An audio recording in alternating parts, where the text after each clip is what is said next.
80, 90 காலகட்டங்கள்ல நவரச நாயகன் கார்த்திக் அவர்கள் செம்ம ஃபார்ம்ல இருந்திருக்காரு.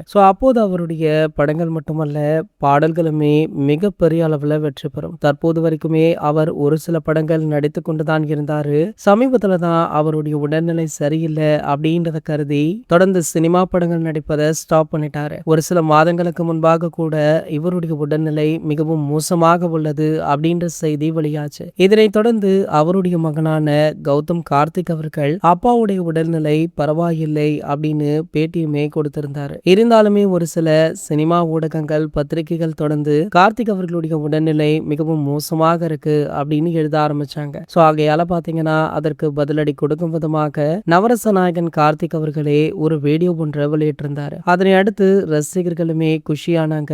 இந்த நிலையில பாத்தீங்கன்னா தற்போது மீண்டுமே கார்த்திக் அவர்களுடைய உடல்நிலை உண்மையாகவே மோசமாகி விட்டதாக சொல்லப்படுது. ஆகையால பிரபலங்கள், ரசிகர்கள் அப்படின்னு பலருமே அவர் மீண்டும் நார்மலாக வேண்டும் அப்படின்னு இறைவனை பிரார்த்திக்கிறாங்க. இந்த நிலையில தற்போது தமிழக வெற்றி கழகத்தின் தலைவரும் நடிகருமான தளபதி விஜய் அவர்கள் நவரச நாயகன் கார்த்திக் அவர்களை நேர்ல சந்தித்து நலம் விசாரித்திருக்காராம். மேலும் பாத்தீங்கன்னா கூடிய விரைவில் நீங்க பழையபடி ஆரோக்கியமா மாறுவீங்க அப்படின்னு வாழ்த்தியுமே இருக்காரு. இந்த சம்பவம் அனைத்து ரசிகர்களையுமே நிகழ வச்சிருக்கு.